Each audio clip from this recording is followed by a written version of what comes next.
Jerusalém não é apenas uma cidade construída sobre colinas. Jerusalém é uma cidade construída sobre si mesma. Poucos lugares no mundo apresentam uma superposição tão densa de história, cultura, religião e engenharia quanto este território milenar. Ao caminhar por suas ruas atuais, o visitante pisa sobre camadas que não são apenas antigas, são sucessivas, contínuas e profundamente documentadas. Cada civilização que ocupou Jerusalém construiu sobre os vestígios da anterior. Cananeus, israelitas, babilônios, persas, gregos, romanos, bizantinos, árabes, cruzados, otomanos e britânicos deixaram marcas não apenas visíveis na paisagem urbana, mas enterradas sob o solo, em níveis que hoje formam um dos sistemas subterrâneos mais complexos do planeta. Esse fenômeno não é fruto de ocultação deliberada. Ele é a consequência direta de três fatores objetivos: crescimento urbano contínuo, necessidade defensiva e reutilização estrutural ao longo dos séculos. Quando edifícios ruíam por terremotos, guerras ou desgaste natural, não eram removidos, eram nivelados e serviam de base para novas construções. Esse processo repetido durante mais de 3.000 anos criou uma cidade estratificada, onde o passado não foi apagado, apenas soterrado. É nesse contexto que surgem os chamados caminhos subterrâneos de Israel, especialmente em Jerusalém. Eles não formam um único sistema contínuo e secreto como muitas narrativas sugerem, mas um conjunto de túneis, galerias, câmaras, canais hidráulicos, passagens defensivas e espaços rituais, escavados em períodos diferentes, com funções distintas e plenamente estudadas pela arqueologia moderna. A imagem popular de túneis ocultos costuma ignorar um dado essencial. Jerusalém sempre precisou controlar água, movimento e defesa. E para isso o subsolo era uma solução prática, não mística. As primeiras grandes escavações sistemáticas ocorreram ainda no século XIX, quando arqueólogos europeus começaram a mapear estruturas abaixo da Cidade Velha. Desde então, cada escavação controlada revelou não mistério sobrenatural, mas engenharia humana refinada, adaptada a um terreno instável e politicamente sensível. Um dos exemplos mais claros dessa lógica é o fato de Jerusalém não possuir rios navegáveis. A cidade dependia de fontes, cisternas e canais artificiais. A água precisava ser protegida de inimigos e de cercos prolongados. Isso levou ao desenvolvimento de infraestruturas subterrâneas hidráulicas, muitas delas escavadas diretamente na rocha calcária. Esses sistemas não eram improvisados. Exigiam planejamento, conhecimento técnico e, sobretudo, mão de obra especializada. As paredes desses túneis apresentam marcas de ferramentas compatíveis com técnicas conhecidas da Idade do Bronze e do Ferro. Não há nada inexplicável nisso. Há, sim, engenhosidade humana em resposta à sobrevivência. Outro aspecto fundamental é a defesa urbana. Jerusalém foi sitiada inúmeras vezes. Em contextos de guerra antiga, rotas subterrâneas ofereciam vantagem estratégica, permitiam deslocamento discreto, armazenamento de suprimentos e refúgio temporário. Estas passagens eram estreitas, funcionais e muitas vezes desconectadas entre si, reforçando que não se tratava de uma rede única, mas de estruturas criadas conforme a necessidade de cada período. É importante esclarecer desde o início: não existe um mapa secreto completo dos túneis de Jerusalém. O que existem são mapas arqueológicos fragmentados, referentes a áreas específicas escavadas com autorização e supervisão científica. Isso ocorre por uma razão simples: escavar Jerusalém é ao mesmo tempo um ato científico e um ato político de alta sensibilidade. Sob cada rua pode existir um vestígio histórico de valor incomensurável. Qualquer intervenção exige cautela, tempo e consenso institucional.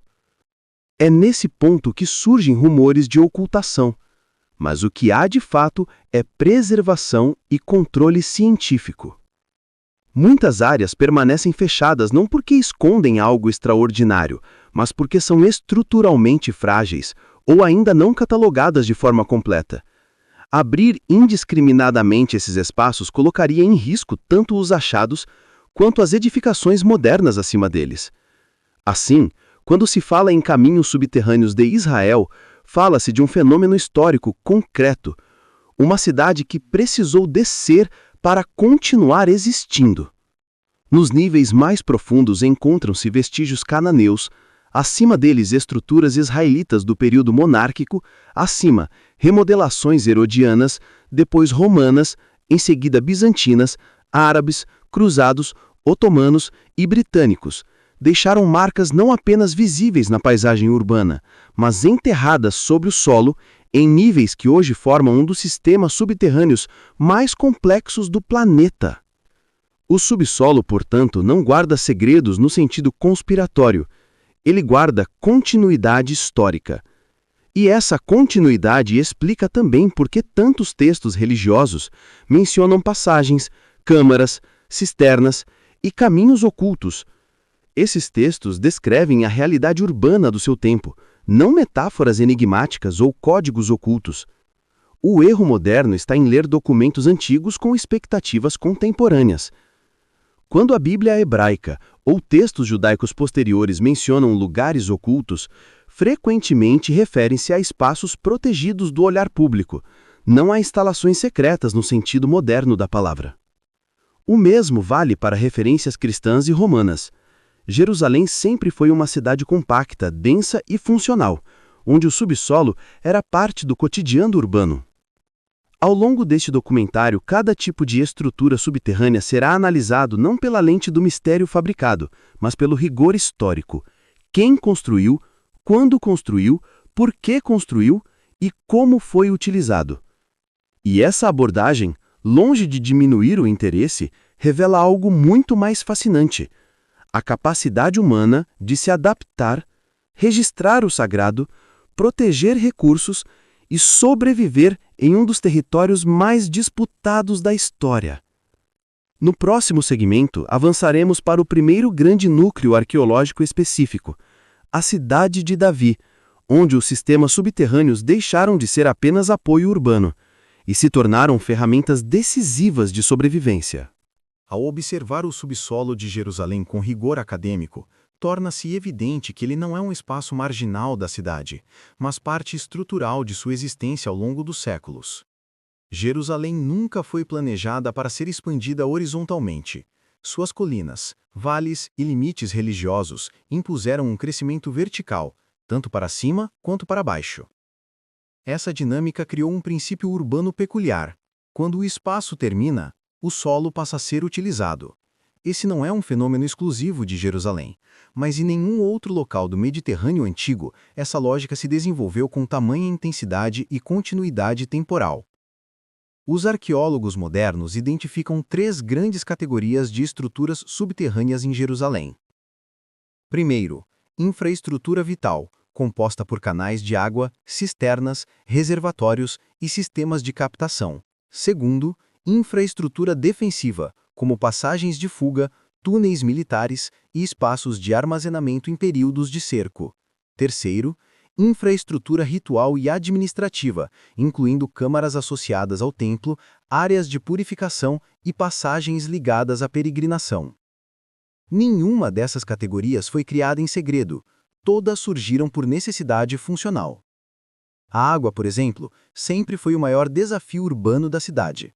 Jerusalém não possui um rio interno. Suas fontes naturais são limitadas e vulneráveis.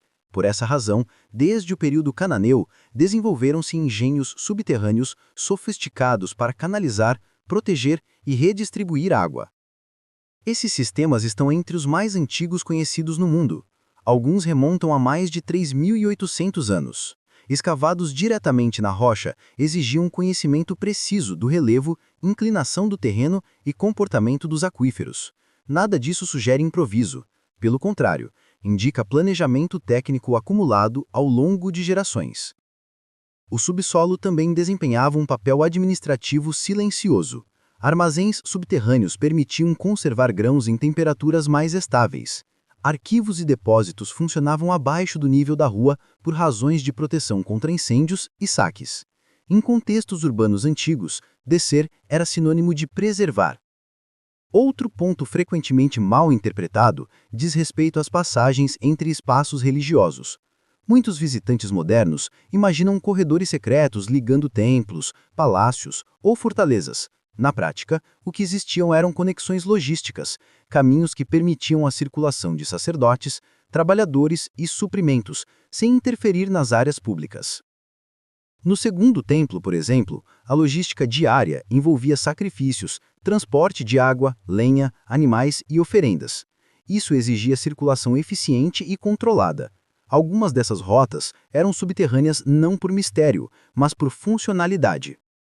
É essencial compreender que Jerusalém sempre operou sob vigilância constante. Seus espaços mais sensíveis, tanto políticos quanto religiosos, precisavam ser isolados do fluxo comum. O subsolo oferecia essa separação. Surge então uma pergunta recorrente: por que tantos desses espaços não são totalmente acessíveis hoje? A resposta é técnica, não conspiratória. Muitas estruturas subterrâneas estão sob edificações modernas densamente povoadas. Escavações irrestritas colocariam em risco prédios residenciais, instituições religiosas e sítios históricos ainda não consolidados. Além disso, o subsolo de Jerusalém apresenta instabilidade geológica significativa, com áreas sujeitas a colapsos. Por essa razão, a arqueologia subterrânea da cidade ocorre de forma gradual, localizada e altamente controlada. Cada escavação exige avaliações estruturais, acordos legais e cooperação entre múltiplas autoridades. Esse contexto de acesso restrito alimenta rumores modernos, especialmente em ambientes digitais. A ausência de acesso público total costuma ser interpretada como ocultação deliberada, mas para a arqueologia é simplesmente gestão responsável de patrimônio. Outro elemento que contribui para confusões é a linguagem histórica. Termos como oculto, escondido ou abaixo aparecem com frequência em textos antigos. No vocabulário da antiguidade, essas palavras raramente indicavam segredo absoluto. Na maioria das vezes, significavam apenas fora do espaço comum, protegido do uso cotidiano. Essa distinção é fundamental para separar estudo sério de narrativa fantasiosa. Do ponto de vista acadêmico, todos os grandes sistemas subterrâneos conhecidos de Jerusalém foram documentados, publicados e analisados em relatórios científicos, ainda que nem todos sejam acessíveis ao público geral. Não há evidência material de estruturas não humanas, laboratórios desconhecidos ou espaços que escapem à lógica histórica da cidade. O que existe, e isso é extraordinário por si só, é uma sobreposição de funções. Um mesmo túnel pode ter começado como canal de água, sido reutilizado como passagem defensiva e séculos depois, adaptado para uso ritual. Jerusalém não desperdiçava espaço, ela reutilizava. Essa reutilização cria camadas interpretativas. Um túnel romano pode conter inscrições bizantinas, que por sua vez foram atravessadas por estruturas islâmicas posteriores. O subsolo torna-se assim um palimpsesto histórico tridimensional. É precisamente essa complexidade que exige cautela narrativa. Sempre que se tenta simplificar os caminhos subterrâneos de Israel em uma única história, linear, perde-se o aspecto mais importante. A cidade não foi estática. Cada estrutura existe porque alguém precisou dela em determinado momento. Cada galeria responde a um problema concreto.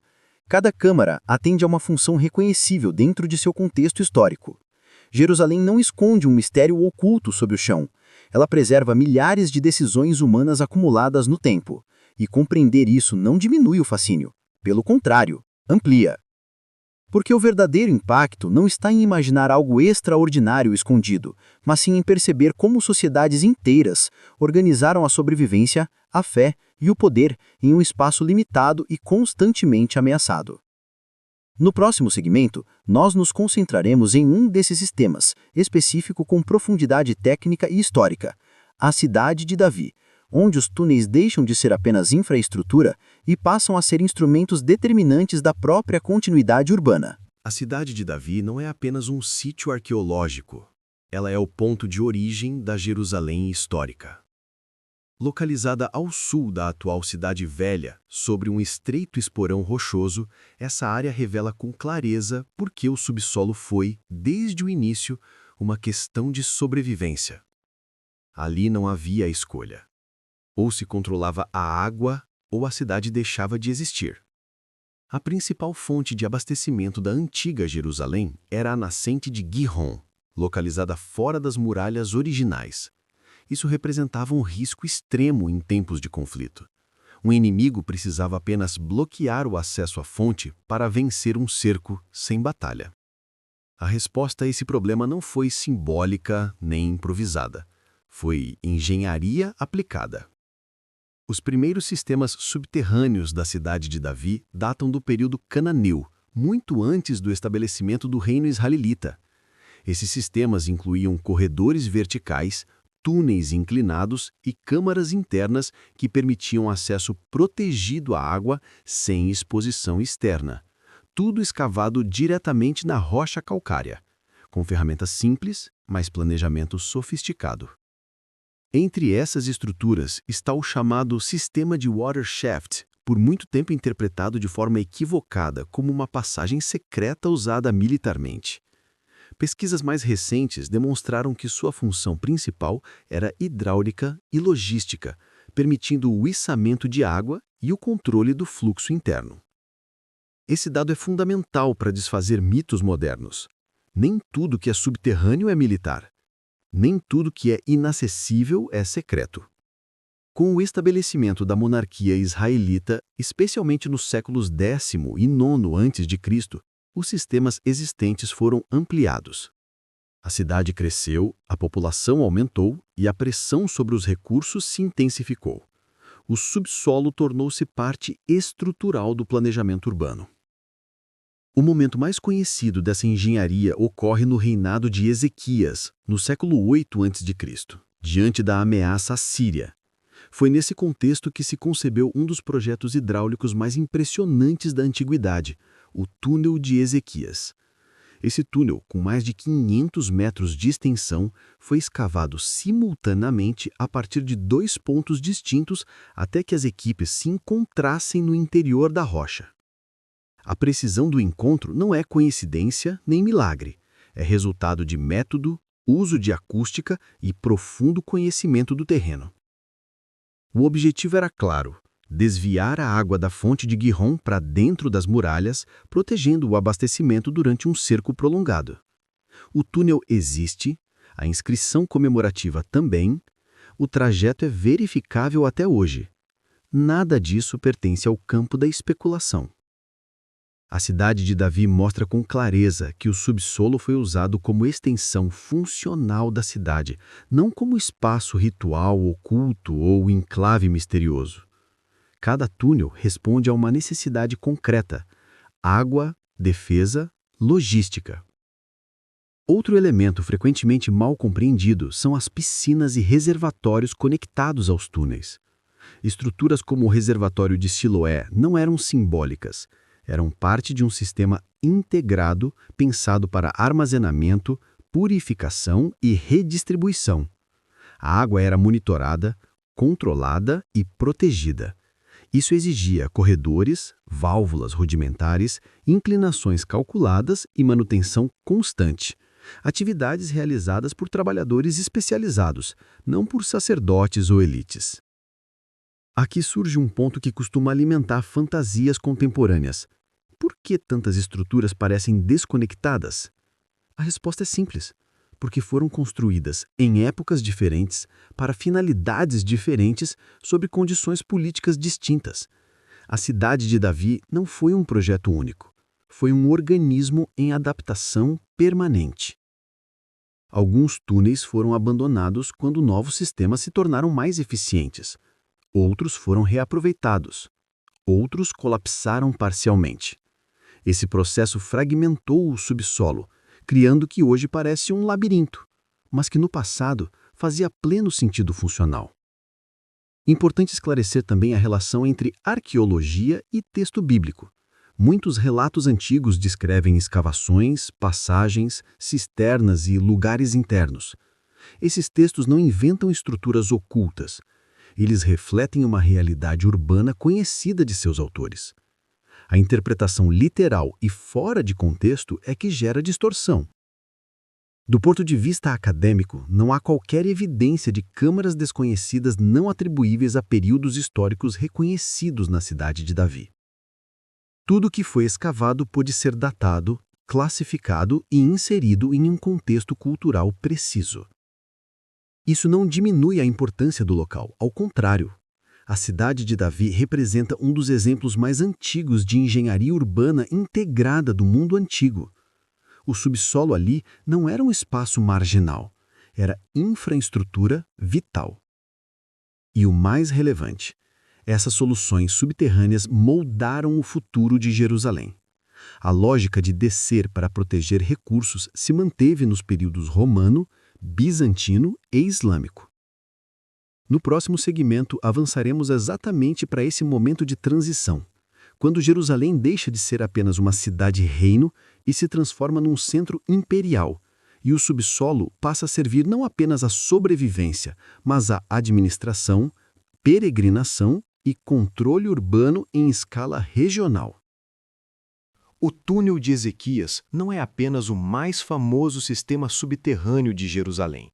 Ele é, do ponto de vista técnico, uma das maiores obras de engenharia hidráulica da antiguidade ainda preservadas e plenamente verificáveis. Sua importância não reside apenas na dimensão física, mas no contexto histórico específico em que foi concebido. No final do século VIII a.C., o reino de Judá enfrentava uma ameaça concreta e iminente, o avanço do Império Assírio, então a maior potência militar do mundo conhecido. As campanhas de Senaqueribe haviam devastado cidades fortificadas em toda a região. Jerusalém sabia que um cerco era apenas uma questão de tempo. Nenhuma muralha, por mais robusta que fosse, garantiria resistência sem acesso contínuo à água. Esse dado é essencial para compreender a decisão política de Ezequias. O túnel não nasce de crença religiosa, ritual secreto ou tradição simbólica. Ele nasce de estratégia de Estado, de compreensão técnica e de antecipação militar. O projeto consistia em desviar o fluxo da fonte de Gion, situada fora das muralhas, para dentro da cidade, terminando na piscina de Siloé. Isso exigia escavar mais de meio quilômetro de rocha sólida, mantendo inclinação suficiente para permitir o fluxo contínuo da água sem conhecimento formal de matemática avançada ou instrumentos modernos de medição. A execução foi ainda mais impressionante. Duas equipes trabalharam simultaneamente, partindo de extremidades opostas. O encontro das escavações no interior da rocha é frequentemente citado de forma mitificada. Na realidade, trata-se de aplicação empírica de métodos acústicos, observação da geologia local e experiência acumulada. As marcas das ferramentas, ainda visíveis nas paredes do túnel, confirmam ajustes sucessivos de direção, evidência de tentativa, correção e precisão acumulada. Esse dado desmonta uma ideia recorrente, a noção de tecnologia inexplicável. Não há nada inexplicável aqui. A engenharia prática transmitida por tradição técnica. A comprovação histórica desse empreendimento não depende apenas do relato bíblico. Em 1880, foi descoberta a inscrição de Siloé, gravada em hebraico antigo diretamente na parede do túnel. O texto descreve o momento em que as duas equipes se encontraram. Um registro técnico e comemorativo, não teológico. Essa inscrição é aceita sem controvérsia pela arqueologia moderna.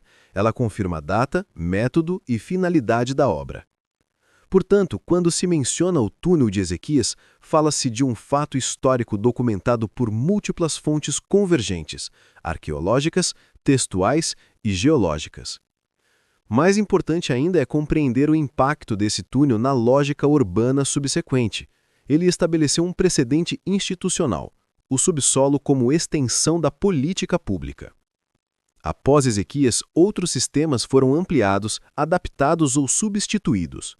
Alguns túneis anteriores tornaram-se obsoletos, outros foram mantidos como redundância. Essa sobreposição explica por que Jerusalém possui vários sistemas hidráulicos parcialmente interligados.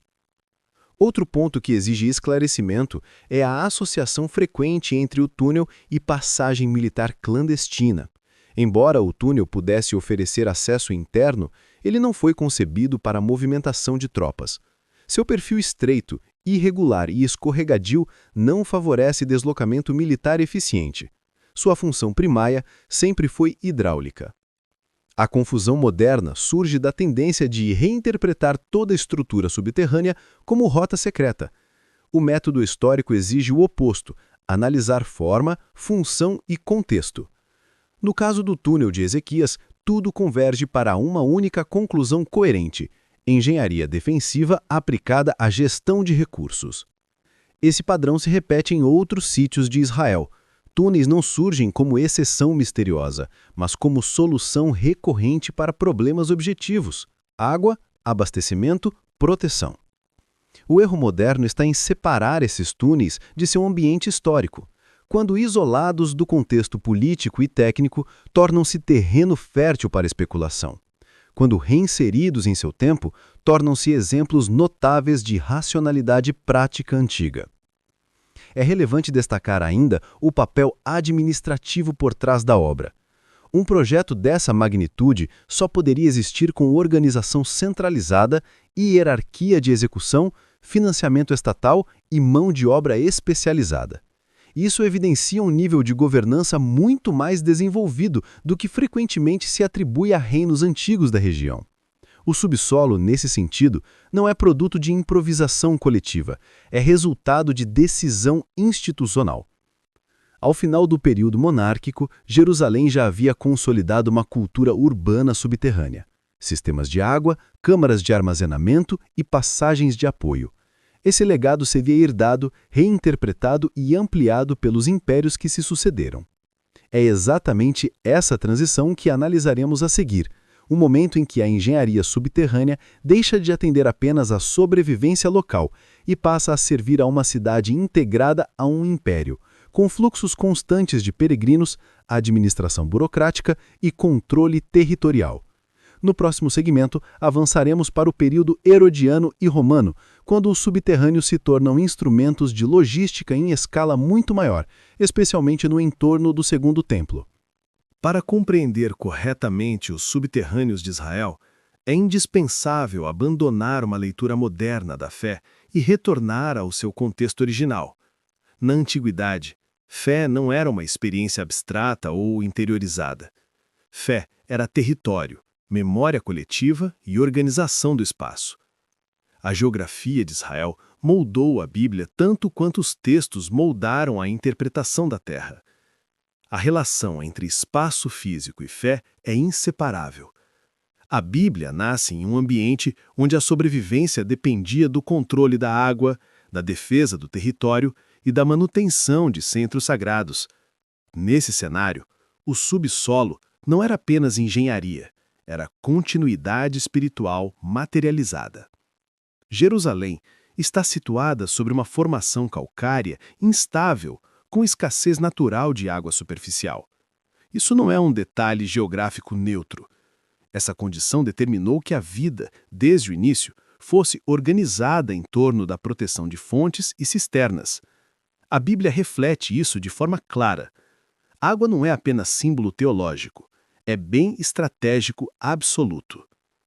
Quando os textos bíblicos falam de rocha, fundamento, fonte selada, águas ocultas ou lugares firmados, não estão criando metáforas arbitrárias, estão descrevendo uma realidade concreta.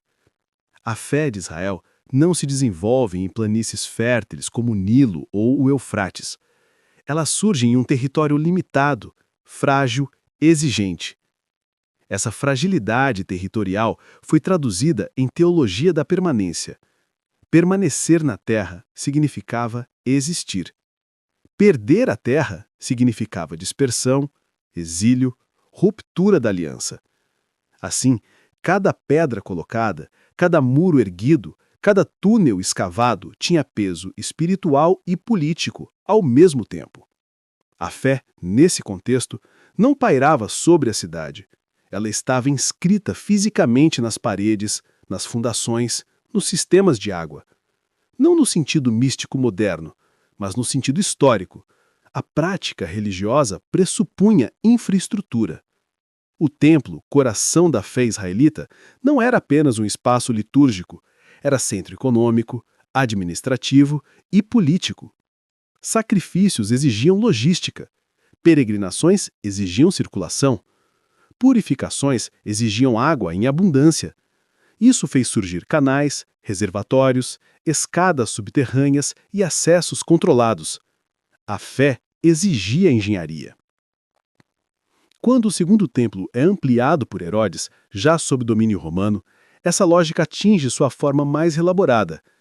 Herodes não era movido por piedade.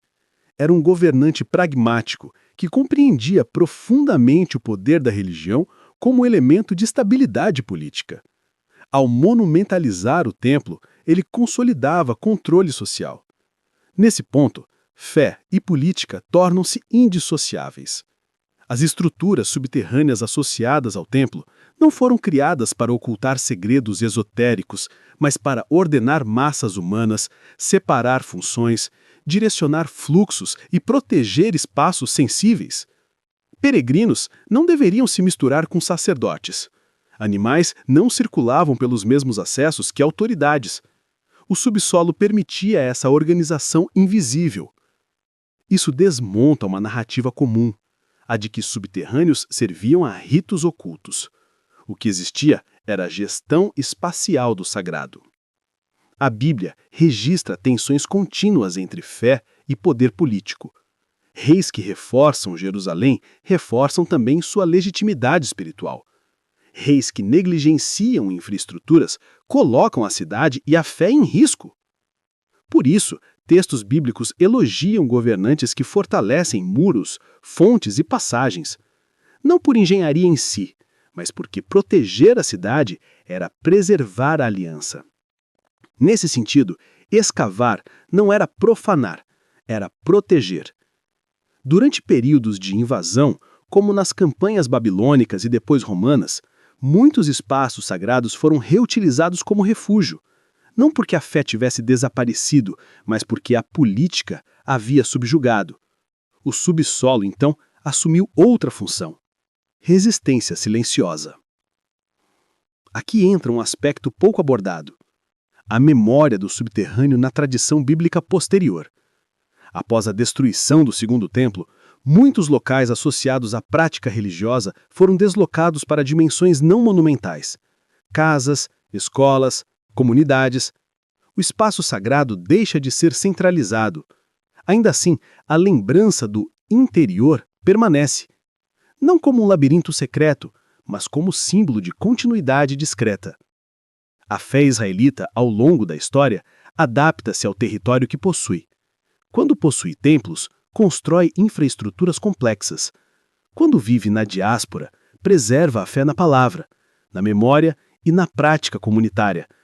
Mas a relação original entre terra, pedra e água nunca desaparece do imaginário. Por isso, é um erro interpretar passagens bíblicas que mencionam lugares ocultos como alusões a estruturas misteriosas. Geralmente se referem a espaços protegidos, separados, sagrados, não secretos, mas reservados. A Bíblia é um texto político, geográfico e espiritual ao mesmo tempo. Ela descreve disputas reais por território, controle urbano e legitimidade. Os subterrâneos fazem parte deste mundo porque o poder também precisava operar fora da vista. Assim, quando hoje se pergunta se existe fé impregnada nas paredes, a resposta correta é histórica. Sim, no sentido em que aquelas paredes foram erguidas por uma sociedade cuja fé orientava decisões práticas, administrativas e militares. Não no sentido místico moderno, mas no sentido histórico. A prática religiosa pressupunha infraestrutura. A fé moldou a cidade. A cidade moldou a fé. E o subsolo tornou-se o elo silencioso entre ambas. No próximo segmento, avançaremos para o período romano tardio e bizantino, onde essa relação entre fé e poder se transforma profundamente e o subsolo passa a guardar não apenas infraestrutura, mas memória de ruptura, perseguição e reorganização religiosa. A entrada definitiva de Jerusalém na órbita do Império Romano marca uma mudança estrutural profunda na maneira como a cidade é organizada, acima e abaixo do solo. O domínio romano não introduz o subsolo em Jerusalém, ele reformula sua função dentro de um sistema imperial de controle, circulação e vigilância. Após a destruição do Segundo Templo no ano 70 d.C., Jerusalém deixa de ser apenas um centro religioso judaico e passa a ser reinterpretada como cidade imperial romana, posteriormente renomeada Aelia Capitolina. Essa renomeação não foi simbólica, foi um gesto político calculado para romper a continuidade da memória judaica. O subsolo desempenha papel central nesse processo. Os romanos eram administradores obsessivos do espaço. Ruas, aquedutos, esgotos e fundações seguem padrões rígidos. No entanto, Jerusalém não era território neutro. Era uma cidade saturada de significado religioso. Para impor controle, Roma não apenas constrói, ela cobre, nivela, desloca. Muitos espaços sagrados judaicos não são destruídos totalmente, são soterrados, ressignificados ou incorporados a estruturas romanas. Isso cria camadas arquitetônicas que não apenas se sobrepõem fisicamente, mas competem simbolicamente. A fé, que antes se concentrava em um centro único, fragmenta-se. O subsolo passa a guardar vestígios desse rompimento, fundações de templos pagãos erguidas sobre estruturas anteriores. Pavimentos romanos assentados sobre caminhos ritualísticos mais antigos. Essa prática não era ocultação secreta, era política imperial explícita. Durante esse período, túneis e passagens existentes são reaproveitados. Alguns tornam-se canais técnicos, outros depósitos, outros são simplesmente abandonados pelo novo traçado urbano. Essa reutilização fragmentária cria justamente a sensação moderna de cidade labiríntica. Entretanto, é durante as revoltas judaicas posteriores, especialmente a revolta de Bar Cokhba, 132-136 d.C., que o subsolo assume novamente uma função de sobrevivência direta. Evidências arqueológicas confirmam a existência de refúgios escavados, passagens estreitas, câmaras de ocultação utilizadas por comunidades em resistência. Esses espaços não eram permanentes nem sofisticados, eram soluções emergenciais destinadas a esconder pessoas, textos e objetos sagrados. Não há indícios de rituais ocultos nesses locais, há indícios claros de perseguição e adaptação. Após o fracasso da revolta, Roma muda de estratégia. Proíbe a presença judaica em Jerusalém. Isso altera radicalmente o uso do subsolo. Espaços antes associados à prática judaica passam a ser esquecidos, selados ou incorporados ao tecido urbano romano. Com a ascensão do cristianismo no período bizantino, a cidade passa por novo processo de sacralização, desta vez cristã. Locais associados à memória da vida de Jesus tornam-se centros de peregrinação. Isso introduz uma nova lógica subterrânea, memória religiosa preservada por estratificação. A construção da Igreja do Santo Sepulcro, por exemplo, envolveu escavações profundas, nivelamento de áreas e preservação seletiva de espaços considerados autênticos. O subsolo aqui funciona como arquivo material da fé, não como esconderijo. Cristãos bizantinos não buscaram ocultar sua fé, buscaram ancorá-la fisicamente. Onde não podiam reconstruir totalmente, preservavam camadas anteriores. Assim, o passado judaico e romano permanece sob o cristão, não apagado, mas submetido a uma nova leitura simbólica. Esse período introduz algo decisivo: a transformação de ruínas em locais de memória permanente. O subsolo passa a conter narrativas concorrentes. Cada camada conta uma história, diferente, nenhuma anula a outra. Elas coexistem, tensionadas. Esse é um ponto crucial para desfazer fantasias modernas. Não existem salas secretas proibidas nesse período. O que existem são espaços fechados para preservação, fundamentos estruturais e locais que perderam função prática, mas mantêm valor histórico. Outro aspecto relevante é a burocratização do espaço. O controle bizantino do acesso a locais sagrados cria rotas diferenciadas para clérigos, autoridades e peregrinos. Algumas dessas rotas passam por níveis inferiores, não por segredo, mas por organização litúrgica e social. A fé, nesse período, torna-se institucional. e toda instituição organiza a circulação.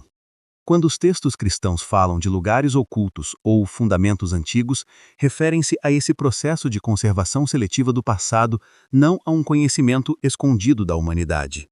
O impacto desta fase é profundo e duradouro. O subsolo de Jerusalém deixa de ser apenas ferramenta de sobrevivência ou defesa e torna-se depositário da memória religiosa.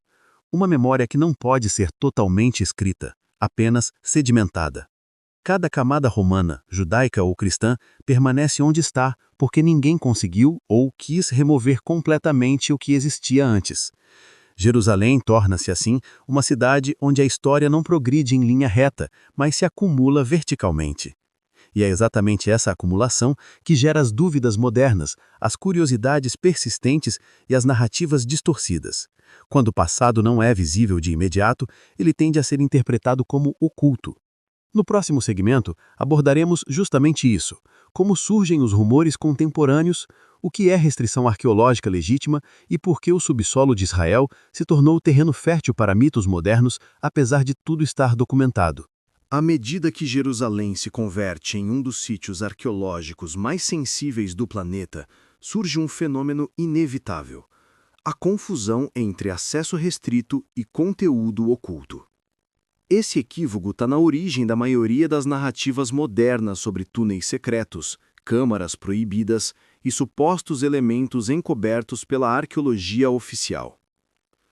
Para compreender esse fenômeno, é necessário abandonar qualquer leitura conspiratória e examinar como, de fato, funciona a arqueologia em um território vivo, densamente habitado e politicamente disputado. Jerusalém não é um sítio arqueológico isolado, escavado em área desabitada.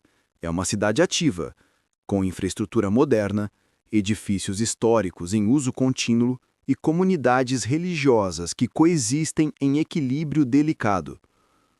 Qualquer intervenção no subsolo afeta não apenas o passado, mas o presente imediato. Por esse motivo, grande parte das estruturas subterrâneas encontra-se tecnicamente acessada, mas publicamente fechada. A distinção é fundamental. A arqueologia conhece esses espaços, mapeia-os, estuda-os e os documenta, mas não os expõe indiscriminadamente. Há razões objetivas para isso. Primeiro, estabilidade estrutural.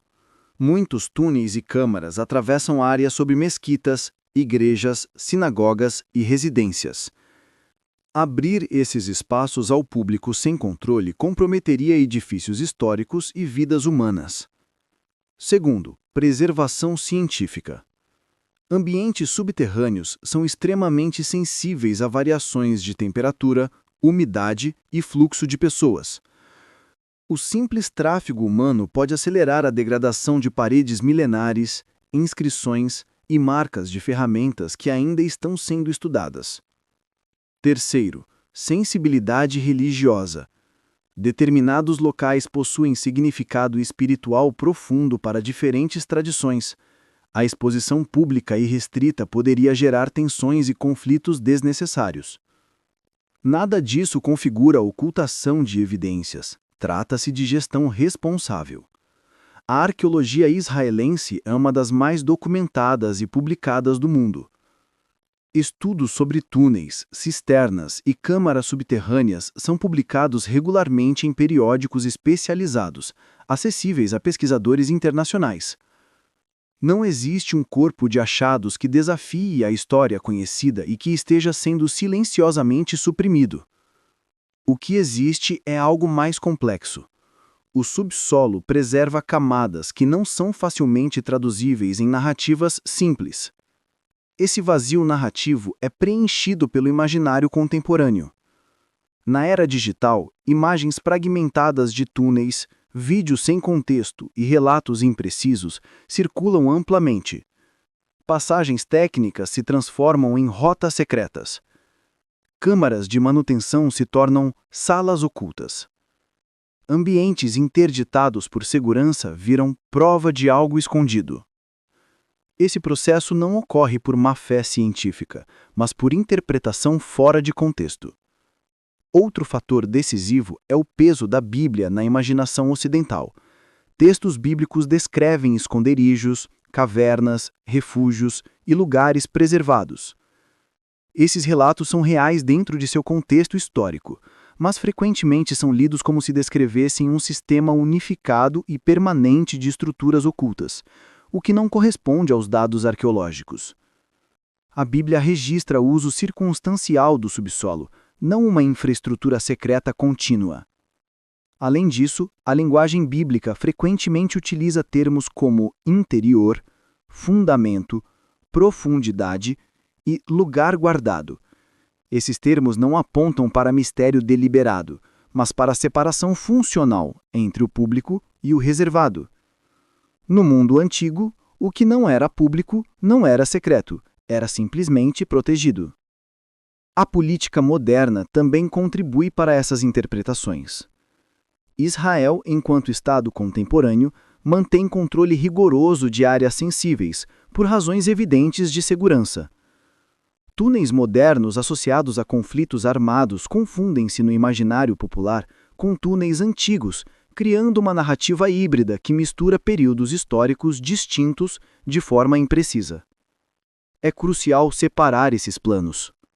Túneis militares contemporâneos existem, são conhecidos e têm função estratégica clara. Eles não têm relação estrutural, simbólica ou funcional com os túneis antigos escavados na rocha de Jerusalém. Misturar esses elementos gera distorções que nada explicam. É nesse ponto que a imaginação começa a ocupar o espaço deixado pela incompreensão. Quando algo não é totalmente visível, supõe-se que esteja deliberadamente escondido. Quando um local não é acessível, presume-se que contenha algo extraordinário. Quando documentos são técnicos demais, tornam-se invisíveis ao público geral. A realidade, contudo, é mais prosaica e, ao mesmo tempo, mais profunda. O subsolo de Israel não esconde segredos. Ele guarda processos históricos complexos demais para consumo rápido. Isso exige tempo, estudo e leitura contextualizada, exatamente o oposto do que a cultura digital incentiva. A boa arqueologia não promete revelações espetaculares. Ela constrói conhecimento fragmento a fragmento, camada por camada. O fascínio está na coerência acumulada, não no choque imediato. Portanto, esclarecer as dúvidas modernas não significa negar o interesse do tema. Significa reposicioná-lo corretamente, retirar o véu da fantasia e revelar a riqueza da história real. E é justamente esse exercício, separar o que é restrito do que é oculto, o que é técnico do que é misterioso, que torna os caminhos subterrâneos de Israel um estudo exemplar da relação entre passado, fé, poder e imaginação contemporânea.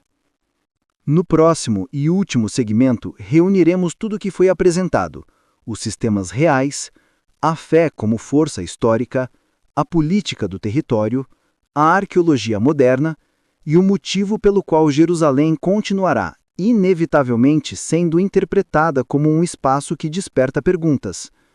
Não por esconder respostas, mas por conter camadas demais para consumo rápido.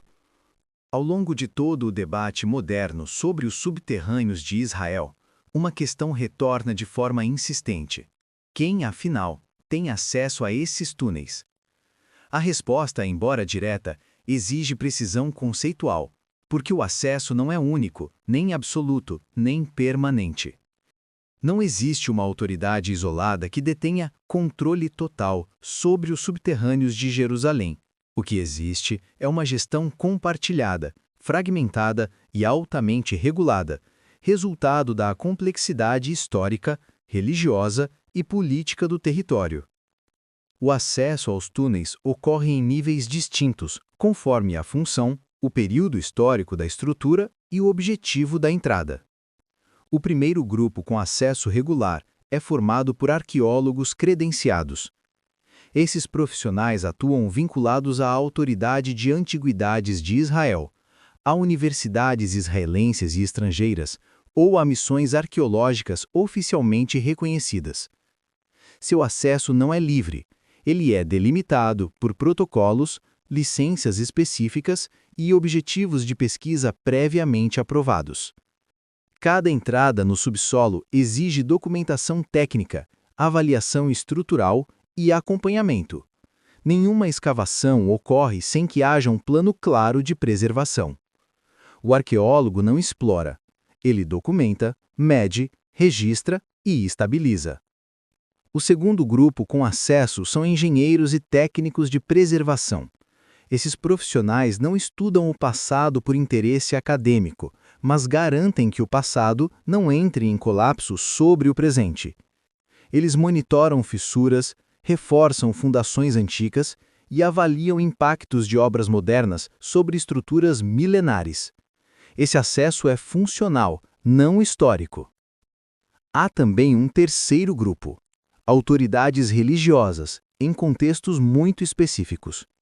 Algumas estruturas subterrâneas conectam-se diretamente a espaços de culto ativos. Nessas áreas, representantes religiosos entram para manutenção ritual, limpeza ou supervisão, sempre em coordenação com autoridades civis. Esse ponto é frequentemente distorcido. Esses líderes não circulam livremente por túneis antigos. Eles acessam apenas os espaços diretamente relacionados às suas práticas atuais. Outro grupo com acesso restrito são equipes de segurança e defesa, mas exclusivamente em túneis modernos, contemporâneos, vinculados à infraestrutura de segurança do Estado de Israel.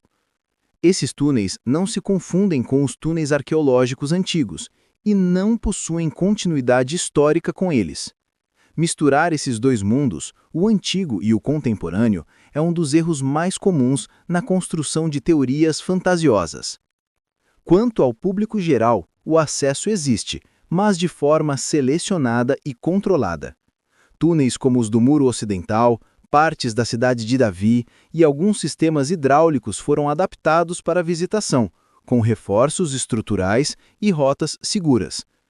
O visitante vê uma fração do subsolo, não porque o restante seja oculto, mas porque não é seguro, nem preservável e nem compatível com circulação constante. É preciso dizer com clareza: há túneis fechados permanentemente, não por segredo, mas por risco. Estruturas muito antigas não suportam vibração, luz intensa, respiração humana contínua ou mudanças de umidade. Abrir esses espaços seria destruí-los em poucas décadas. Essa é a razão pela qual o acesso é um privilégio técnico, não um direito universal. Em termos políticos, Jerusalém opera sob um sistema de equilíbrio delicado. Qualquer intervenção subterrânea envolve negociações complexas entre Estado, comunidades religiosas e instituições internacionais. O subsolo, assim como a superfície, é território sensível. Esse controle não é sinal de ocultação, mas de responsabilidade histórica. É preciso desfazer uma associação comum. Acesso restrito não equivale a conteúdo extraordinário. Equivale a estrutura frágil, significado religioso ou valor histórico irreversível. Nenhuma equipe arqueológica séria relatou a existência de salas inexplicáveis, criaturas ocultas, instituições secretas antigas ou tecnologias não humanas nesses espaços. Tudo que foi acessado pôde ser contextualizado dentro da história urbana conhecida de Jerusalém.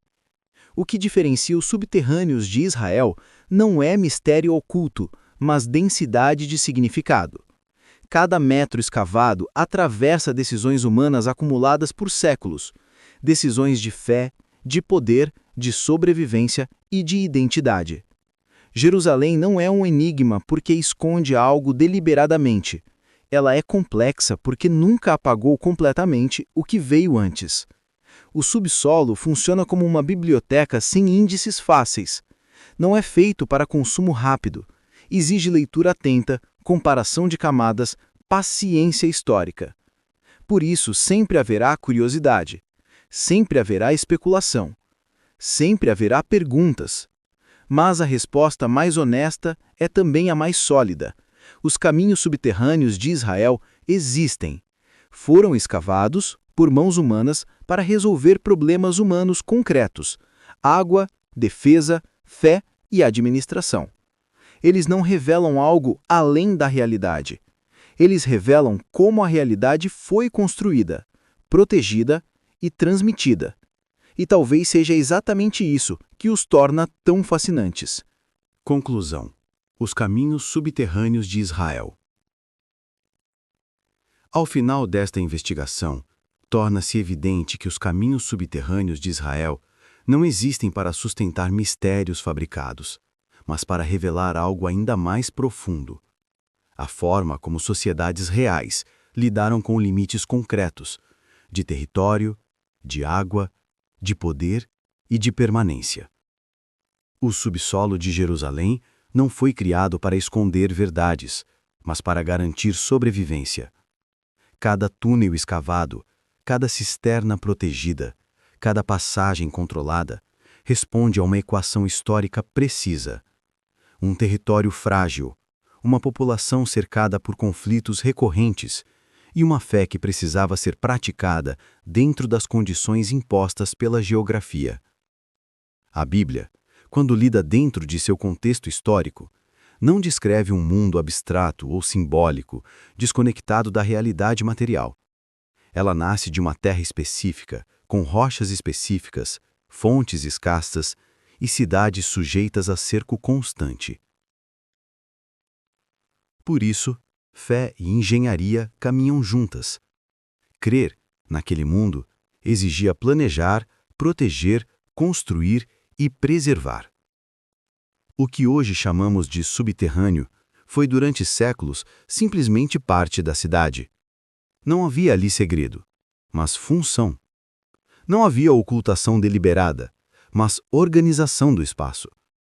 Quando poderes políticos mudaram, do reino de Judá aos impérios romano e bizantino, essas estruturas não desapareceram.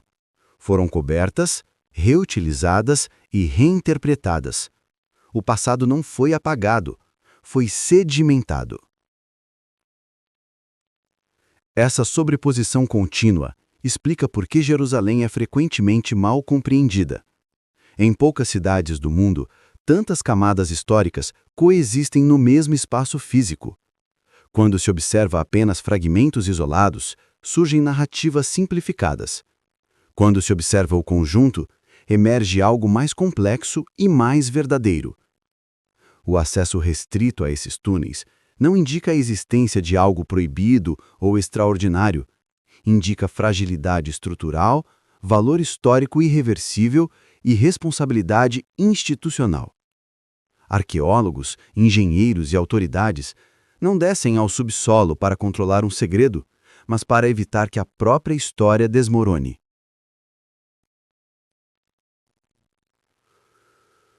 Também se desfaz aqui um equívoco recorrente: a ideia de que há uma separação absoluta entre fé e política.